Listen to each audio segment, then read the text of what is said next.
से कर रहे हैं, जो फॉर्म हमारे पास आ रहे हैं ना उनमें हम उनको फाइनलाइज करते जा रहे हैं, कैटेगराइज करते जा रहे हैं कि ये फैमिलीज हैं। जैसे मैंने अभी आपको बताया कि जिनके पास कोई कमाने वाला नहीं है, देखो वो तो आज भी कमाने वाला नहीं है, कल भी नहीं होगा, और फिर उनकी अपनी एज भी ऐसी है कि वो कुछ नहीं कर सकते। लेट्स सपोज एक बूढ़ा बूढ़ी है, उनके 2 पोता पोतियां हैं छोटे छोटे से, तो उनको ग्रोथ होने में टाइम लगेगा, तो वो तो फिक्स्ड हो गई ना, तो उनको तो देना ही देना है। अच्छा, अब कुछ फैमिलीज ऐसी हैं जिनमें मेल तो हैं बट उनके पास जॉब्स नहीं है, या वो माजूर हैं, कर ही नहीं सकते, सही। वो अलग कैटेगरी आ जाती है। अच्छा, कुछ लोग फिर ऐसे आएंगे जिनके पास, जैसे मैंने भी कहा कि वो मेल है, बेचारे पास जॉब नहीं है और है भी सही, तो जैसे अभी बिजात लोधी ने कहा कि उनको बुला कर रजिस्टर करके उनकी जॉब्स के लिए कोशिश करते हैं कि सर अगर आपको कहीं अरेंज करा दें। देखें होता पता क्या है, कुछ लोग तो जी आपको ऐसे मिलेंगे जो कुछ करना नहीं चाहते, ये तो ऐसे भी बहुत है ना, हमने इन पे बहुत बात की है। वही मैं बता रहा था ना, तो फिर ऐसे लोगों को तो हम हर दफा एंटरटेन नहीं कर सकेंगे ना, क्योंकि ऐसे लोगों को तो मजे लग जाएंगे। ऑफ कोर्स, जैसे हमने सलाब में फ्लड में हमने चेक किया था ना कि वो क्या बिगाड़ने वाली बात, आदत बिगाड़ने वाली बात, हमने वो वाली वो चेयरमैन साहब बड़ी अच्छी बात कहते थे कि लोगों को मछली पाके मत दो, मछली पकड़ना सिखाओ। बिल्कुल फैक्ट है। जब मछली पकड़नी आ जाएगी खुद पकाएगा खाएगा, मजा आएगा। हमारे इजी गोइंग लोग बहुत ज्यादा हैं, स्पेशली लाइक जो जिनको एक आदत लग जाती है ना घर में बैठने की, फिर वो बाहर निकलने की नहीं कर रहे होते हैं। हमारा तो, हमारी जो एनजीओ का टारगेट है वो लोगों को यही है कि फगाट से घर से बाहर निकलो, इन्वॉल्व हो, किसमें, छोटा काम करो, बहुत छोटा काम करो, लेकिन काम करो। अच्छा, आज तक प्रॉब्लम्स कहाँ पर आती हैं, जरा ये बताइए थोड़ा सा। प्रॉब्लम्स जिया आती पता है कहाँ है? प्रॉब्लम्स जब आती हैं कि जब हम बहुत ज्यादा भाग दौड़ करके किसी के लिए कोई चीज निकाल के लाते हैं और उसको कहते हैं कि सर ये बड़ी अच्छी जॉब है, और हम बड़े अच्छा हम तो बहुत मोटिवेट होते हैं कि चलो यार शुक्र है जो इसकी टारगेट था उस हिसाब से जॉब मिल गई। अब वो आदमी वहां 3 दिन जाने के बाद वहां से गायब। अब वहां से कॉल्स आ रही होती हैं कि क्या हुआ सर, वो तो लड़का आपका 3 दिन आया उसके बाद भाग गया। पहले आपके पास उसकी कॉलें आ रही होती होंगी, मुझे लगवा दें, मुझे लगवा दें। तो वही वाली बात है ना, थैंकलेस लोग हैं। हमें बड़ा अफसोस होता है कि यार हमने शायद इसके लिए गलत मेहनत कर ली, लेकिन हम कहते हैं चलो खैर है, अगर उसने नहीं किया कोई बात नहीं। लेकिन हमारे जो और ऐसे बहुत सारे अच्छे लोग भी आते हैं जो उनकी फैमिलीज भी बाकायदा आती हैं कि सर आपकी बड़ी मेहरबानी। हम कहते हैं मेहरबानी की बात नहीं, हमारा जो काम था वो यही था। अल्हम्दुलिल्लाह आज आपका बेटा इस काबिल हो गया है कि वो आपकी थोड़ी सी प्रॉब्लम्स तो कम कर सकता है। वो जो घर में पड़ा रहता था, टीवी देखते रहता था। पता है क्या, मुझे ऐसा लगता है कि हमारे डिमांड्स बहुत ज्यादा हैं। क्यों लोग ऐसे ही होता है कि हमारे लोगों की एक्सपेक्टेशंस बहुत ज्यादा होती हैं। अगर ग्रेजुएट करके अभी खत्म किया, मास्टर्स किया, तो सब लोग अपने आप को यहाँ पर देख रहे होते हैं कि नहीं जी हम तो इतने से स्टार्ट करेंगे। ऐसी बहुत सारी ख्वाहिशात, बहुत सारे लोग इसी चक्कर में बैठे रह जाते हैं। बिल्कुल ऐसा ही है, ऐसे होता है कि उनकी डिमांड्स बहुत ज्यादा हैं और फील्ड में आए नहीं है, स्टार्ट किया ही नहीं है। वो 0 to 100 वाली सोच ही खत्म हो गया, 100 to 1000 वाली सोच आ गई। क्योंकि लेकिन देखिए ना, अब वो लोग भी, मैंने ये बात बहुत दफा किया, मैं फिर से करना चाहूंगी ताकि अगर अभी कुछ लोग देख रहे हैं और उनका कहीं ना कहीं कोई बात इस तरह की आ रही है तो वो उसको वो कर लें कि लोग ये भी कह रहे होते हैं कि जब वो जाते हैं तो उनको एक्सपीरियंस मांगा जा रहा होता है, तो फिर वो एक्सपीरियंस कैसे लेकर आए, कहाँ से लेकर आए अपने पास एक्सपीरियंस? अगर कोई फ्रेश ग्रेजुएट है या फ्रेश मास्टर्स करके निकला है तो वो एक्सपीरियंस कहाँ से लेकर आएगा? जी बात पता है वही है, बात मैंने जो अभी आपसे कही थी ना कि देखें एक्सपीरियंस आपको घर बैठ के नहीं मिलता। एक्सपीरियंस के लिए आपको निकलना पड़ता है, आपको जॉब करनी पड़ती है। मैंने अपने ऑफिस में इंटर्नशिप स्टार्ट की थी अभी थोड़े से पहले। उसमें क्या किया था, मैंने यही कहा था कि देखें आप फ्रेश ग्रेजुएट हैं, जब आपकी सीवी कहीं जाती है तो वो देखता है, वो कहता है ये तो फ्रेश है, अभी मुझे इसको सिखाना पड़ेगा।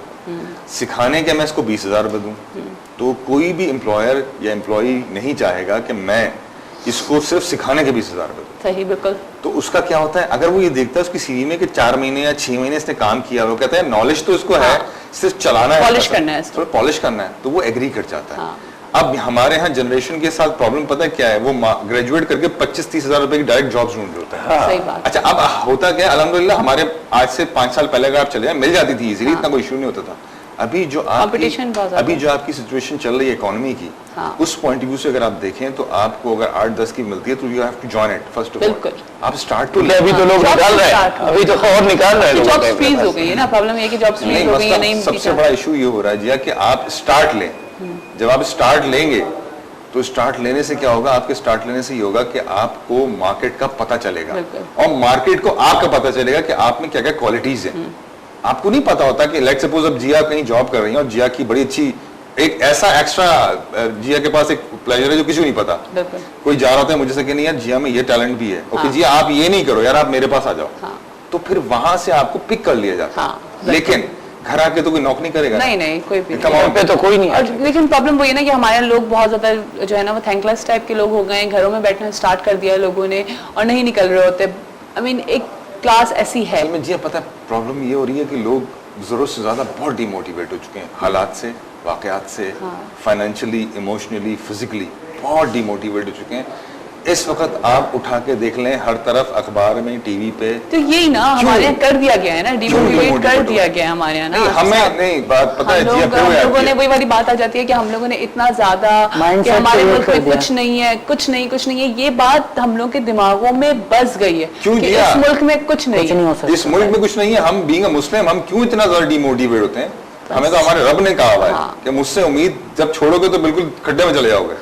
क्यों छोड़ते हो उम्मीद? तो वही वाली बात है ना, पॉजिटिव सोच नहीं है हमारे। अभी हम जाएंगे जी ब्रेक पे, ब्रेक के बाद जब वापस आएंगे तो हमारे साथ हमारे एक और गेस्ट होंगे, उनको भी वेलकम करेंगे, हमारे साथ ही रहेगा सुबह बखैर वाइफ के साथ में। जी वेलकम बैक। फिर आप सबको खुशामदीद करती हूँ सुबह बखैर वाइफ के साथ में। इतना अच्छा मौसम हो रहा है ना कि बस जल्दी से दिल चाह रहा है कि शो खत्म हो और हम सब बाहर जाएं, लेकिन मुझे 100% पता है कि जैसे ही मैं शो खत्म करके बाहर जाऊंगी ये मौसम जो है ना वो धूप में तब्दील हो चुका है। मैं तो जाते ही आम की पेटी खरीदूंगा भाई, है ना? नहीं आम की पेटी अच्छा, जहाँ पे आम की बात आएगी और अब रमजान की बात आती है तो बहुत सारे फ्रूट्स की और वेजिटेबल्स की बात आ रही होती है, और हम सिर्फ जो है ना हमारा रुख होता है सब्जियों वालों के पास, क्योंकि जाहिर है हमें पालक भी लेनी होती है, हमें प्याज भी लेनी होती है, हमें आलू भी लेने होते हैं। ऐसे होता है साहब। अब ऐसे गर्दन हिलाए जा रहे हैं, मुझे लग रहा है आप खुद जाते हैं खरीदने, है ना? और आपको सही मिल जाता है सारा सामान पक्का फ्रेश। बहुत सारी बातें वो अभी हमारे पास गेस्ट मौजूद है, फ्रेश तो मिल जाती है जी, वो लिखे होते हैं इसके रेट अच्छे वाले के ये रेट है और इसके ये रेट है। ये क्यों होता है? ये सारी बातें जानने के लिए जी हमारे साथ मौजूद हैं अब्दुल वहीद साहब हैं, CEO हैं standing committee FPCCI on fruit and vegetable exports 2011 के। तो इनको वेलकम करते हैं अपने शो पे। और भी बहुत सारी डेजिग्नेशंस हैं इनकी, लेकिन टाइम कम है तो मैं इनको वेलकम करती हूँ। अस्सलाम वालेकुम जी, कैसे हैं भाई साहब? आप ठीक ठाक हैं? और उनके साथ हैं जी अशफाक अहमद साहब। ये मैंने सही कहा है कि रमज़ान में जो होते हैं तो रेट्स बढ़ जाते हैं आपके फ्रूट्स के और वेजिटेबल्स के, है ना? और फिर ये होता है कि सुनने में ये आ रहा होता है कि जो अच्छा सामान है वो तो जी एक्सपोर्ट हो जाता है, वो तो बाहर चला जाता है। हम लोग को क्या मिल रहा होता है? देखिए, एक तो फ्रूट्स किसी भी चीज़ के सप्लाई और डिमांड की वो है। हाँ जी। जब आपकी डिमांड बढ़ जाती है तो लाजमी प्राइस अप चले जाते हैं, बिल्कुल, और चीज़ शॉर्ट हो जाती है। और ये सीजन में है, जैसे जैसे सीजन पीक पे होता है उस वक्त तो फ्रूट्स बहुत ज़्यादा अवेलेबल होता है। ये दूसरी चीज़ों से मुख्तलिफ इसका डायनेमिक्स है, क्योंकि दूसरी चीज़ें तो मैन्युफैक्चर होती हैं, आपको जितनी चाहिए उस हिसाब से मिलती रहती है। लेकिन ये तो सीजन में आती है और किसी वक्त बहुत ज़्यादा होती है, मार्केट में प्राइस बहुत नीचे आ जाती है। और जैसे अब इसकी प्राइस जो है वो ऊपर ही जाएगी, रमजानों में भी जाएगी, और रमजान के बाद तो ये 150-200 नहीं रमजानों में, लेकिन ये ज्यादा नहीं है वही साहब कि आप लोग प्राइसेस इतनी कर देते हैं, जो एक गरीब इंसान है रमजान में तो कम होना चाहिए। असल में हमारे यहाँ कल्चर तो है नहीं ना।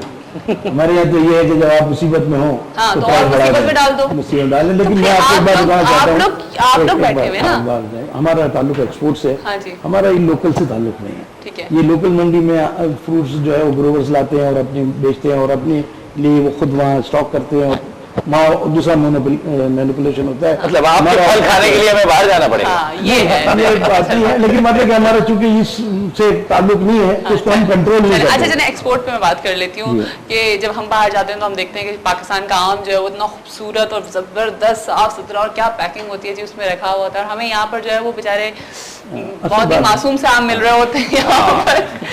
तो आम से आम मिल रहे होते हैं, बिल्कुल आम से आम। कहते हैं कि जो असल जो हमारी जो वेजिटेबल और फ्रूट्स जो असल है वो तो हमको मिलता ही नहीं है। ये मैंने बहुत से लोगों से कहते हुए सुना है, स्पेशली अपने फैमिली में भी लोग कह रहे होते हैं कि जो असल है वो तो हमें मिलता नहीं, वो तो सारा बाहर चला जाता है। तो ये क्या हुआ? ऐसा नहीं है, आपका कॉन्सेप्ट बिल्कुल सही नहीं आवाम का। अच्छा? लेकिन बात ये है, देखें, आप खाते मुंह से और बाहर के लोग खाते आंख से। अच्छा, आपके और उनके खाने का बड़ा फर्क है। अच्छा, वो सीइंग बिलीविंग पे बिलीव करते हैं, जो चीज अच्छी दिखती है वो लेते हैं। आप कहते हैं कि जी मेरे अंदर से गूदा खाना है, मुझे उसकी स्किन से क्या लेना है। हम लोग बेसिकली सूरत नहीं देखते, हम लोग सीरत देखते हैं। सीरत नहीं देखे ना, आप सूरत देखें। अच्छा, तो सीरत खुद आपको ठीक हो जाएगी, सीरत खुद आपको ठीक हो जाएगी। तो दोनों डायनामिक्स का फर्क है। तो जितना दागी माल होता है, मतलब जो कट होते हैं वो होते हैं, वो अच्छा ही होता है अंदर से, तो खाने का सेम होता है, वो हम मंडी में दे देते हैं, लोकल मंडी में।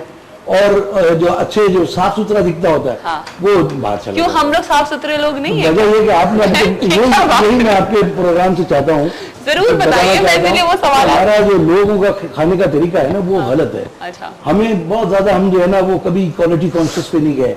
हालांकि देखें अभी काफी फर्क आ रहा है कि इस साल हमारा अपना फ्रूट के लोगों की हालत है कि हमारा सेब जो है वो 1200-1400 रुपए की पेटी बिकती रही, और अभी है जो बाहर से इंपोर्ट हुआ है वो 4200 रुपए का बिकता रहा है। अच्छा। यानी एक पेटी 1200 रुपए की और एक 4200 रुपए की इंपोर्ट की हुई लोग, वो लोग खाने वाले, चीज कम है लेकिन वो लोग खाने वाले हैं, और वो लोग जो समझते हैं वो लेते हैं, वो हमारे वाले को नहीं लेते हैं, जबकि हमारे वाला शायद टेस्ट में आपको ज्यादा अच्छा हमारा वाला बहुत लगे अच्छा और वो होता ना हो। लेकिन देखें दुनिया में टेस्ट जो है ना मुख्तलिफ मार्केट में मुख्तलिफ है। अब मैं आपको बताऊँ, मैं रशिया के जो लोग हैं उनको जब मैंने पेश किया तो उन्होंने जन्नत का फल है हाँ जी। आम, जिसको भी दे दें आप जो है ना तो वो उससे जो भी चाहे काम करा ले। अच्छा। और जब यूएसआईड वालों ने बुलाया अपना जर्मनी से आदमी को, हाँ जी। उसने कहा आपके आम में इतना स्मेल है कि जिस डिपार्टमेंट स्टोर में पड़ा होता है वहां से आदमी गुजर नहीं, वहां से आदमी गुजर नहीं सकता। अच्छा। उसको स्मेल कहते हैं, उसको जन्नत का फल कहते हैं। अब बताइए सर। तो सबका एक अपना वजह ये कि आपको खुशबू आम की ना आए तो आप कहते हैं आम में खुशबू नहीं है। अच्छा, एक बात इन्होंने बड़ी अच्छी कही कि जिसको भी दे दें और अपना काम करवा लें, कोई भी है। सियासतदान बहुत यूज करते हैं ये आम की पेटियां, है ना? और ये वाकई ऐसा फ्रूट है कि इसकी एक अपनी खूबी है। लेकिन बात एक हमारे जो ग्रोअर्स है ना, हमें आपके यहाँ से इनको एजुकेट करना चाहिए।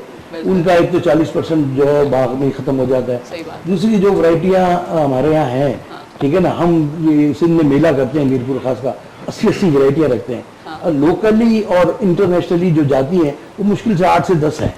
तो ग्रोवर को इसको प्रमोट करना चाहिए कि भाई हमें जो आइटम चलता है बोले, क्योंकि ग्रोवर आखिर में रोता रहता है जी हमें पैसे नहीं बचते। अब वो देसी उगाता है, देसी किसी की समझ में ही नहीं आता। सिंधी तो आपकी समझ में आता है, 200 की नहीं 250 की भी पेटी ले लेती है। लेकिन अगर देसी उससे अच्छा भी है, क्योंकि आपको उसका इल्म नहीं है, तो वो आप लेते हैं, वो 80 रुपए का फैक्ट्री में चला जाता है। तो एंड ऑफ द डे जो है उसको नुकसान होता है। फिर वो आपके साथ पेटियों में ही चोरी करता है, नीचे छोटा मार देता है, ऊपर बड़ा मार देता है। तो लेकिन इस सबका कसूरवार आपसे पूछूंगी कि मुझे बताएं कि कहते हैं कि हमारा जो फ्रूट है या हमारी जो सब्जियां हैं वो बहुत टेस्टफुल हैं, यू नो लाइक अगर बाहर जो जाती हैं उनकी वो टेस्ट, अगर हम भी जाते हैं तो देखते हैं कि वो होती तो बड़ी खूबसूरत है, उनके यहाँ के बनाना है तो वो ये बड़े बड़े और पैकिंग वगैरह बहुत अच्छी साफ सुथरे, लेकिन टेस्टलेस होते हैं उनके। हमारे टेस्ट बहुत अच्छा। तो क्या कहेंगे इसके हवाले से? तो वही बाद में जवाब दे देंगे, बाद में ज्यादा आज जवाब दीजिए। नहीं, बात ये देखिए, मैंने आपको पहले बताया ना, हर मार्केट की अपनी डायनामिक्स है। कुछ लोग फीका पसंद करते हैं क्योंकि उन्होंने जिंदगी भर फीका खाया है, ठीक है। लेकिन हम तो मीठे लोग हैं, हम सब तो मीठे पसंद करते हैं। हम कोई ऐसा नहीं है जो उसको फीका पसंद है। आप जैसे मीठे लोगों को आप दुनिया तो नहीं कबूल करती, दहशतगर्द कहती है। ऐसी थोड़ी शुगर का रेशो बढ़ जा रहा है। देखिए ना, आप दुनिया को बताएं कि नहीं हम दहशतगर्द नहीं है, हम इतने काम तो बताते हैं, लेकिन आप बताएं, आप अपने अमल से, खूबसूरत लोग हैं, देखो कितने मीठे लोग हैं। आपसे अमल से बताएंगे तो हमारा, मैंने कहा ना, आपका सोचना लेने का तरीका और है। एक्सपोर्ट का तो एक्सपोर्ट में ऐसा नहीं है कि सारा माल, देखिए आप 22 लाख टन जो है आम उगाते हैं, हम 2 लाख टन एक्सपोर्ट करते हैं। अब 22 लाख में से 2 लाख की क्या वैल्यू होती है? कोई नहीं। अच्छा वाला माल आप एक्सपोर्ट, देखिए मैंने कहा ना, अच्छा वाला माल वो होता है जो अच्छा दिखता होता है। आप क्यों लेती हैं? आप क्यों कट वाला माल खरीदते हैं? आप क्यों रेडी से माल खरीदते हैं? आज दुनिया में डिपार्टमेंटल स्टोर आ गए, आपके यहाँ भी आ गए, लेकिन दुनिया में सारा खरीदारी का ट्रेंड चेंज हो गया। पहले आपके कार्टन के अंदर 2-4 दाने खराब भी होते थे, चल जाते थे, अब नहीं चलते दुनिया में, क्योंकि अब एक एक दाना डिस्प्ले होता है और मैं बाई चॉइस एक दाना उठाता हूँ। अच्छा। ठीक है ना, स्टोर में मेरे जेब में पैसे, मेरे को जो अच्छा लगेगा मैं दाना उठा लूंगा। तो उस वक्त हमें ये जो आप लोग जिसको अच्छा टेस्ट, क्योंकि आप तो टेस्ट की बात करें, तो टेस्ट में आपको कोई चीज, लेकिन देखिए ना, अगर एक गरीब इंसान है उसको अगर एक रेडी से कटा हुआ ही आम सस्ता मिल रहा होगा तो जाहिर है वो इतना महंगा डिपार्टमेंटल स्टोर से जाकर तो नहीं खरीदेगा ना। देखिए हमारा तो परसेंट ही इतना नहीं, इस बात की हर जगह गरीब आदमी है, हर जगह लोग इसी तरह से लेते हैं। वहाँ रीनेते हैं छोटी छोटी, हमारे यहाँ ठेले हैं तो वहाँ छोटी छोटी दुकानें लगाई हैं। वहाँ पे तो आवाम की बहुत सारी वैल्यूज हैं, वहाँ पे तो आवाम को इतना ये सब आपको खुद करना पड़ेगा ना। आप डिमांड करेंगी तो आएंगे ना। अब यहाँ 10 साल के अंदर जितने ब्रांडिंग नहीं बात है, अब इस मुल्क में जितनी आप पहले 10 साल पहले जितनी ब्रांडिंग में थी, आप आज आप ब्रांड बगैर नहीं चलती हैं। तो अब आपके स्टोरों में क्या चीजें मिलती हैं? ब्रांड ही मिलती है। तो बात है कि ये मार्केट ड्रिवन होता है। लेकिन खैर आप लोग माशाल्लाह से, आप लोग वो लोग हैं जो पाकिस्तान का नाम एक तरह से रोशन कर रहे हैं। पाकिस्तान की चीजें अगर आप लोग बाहर एक्सपोर्ट कर रहे हैं और भेज रहे हैं तो इससे पाकिस्तान का ही नाम रोशन हो रहा है। लाइक पाकिस्तान के ऊपर बात हो रही है कि पाकिस्तान का फूड तेरा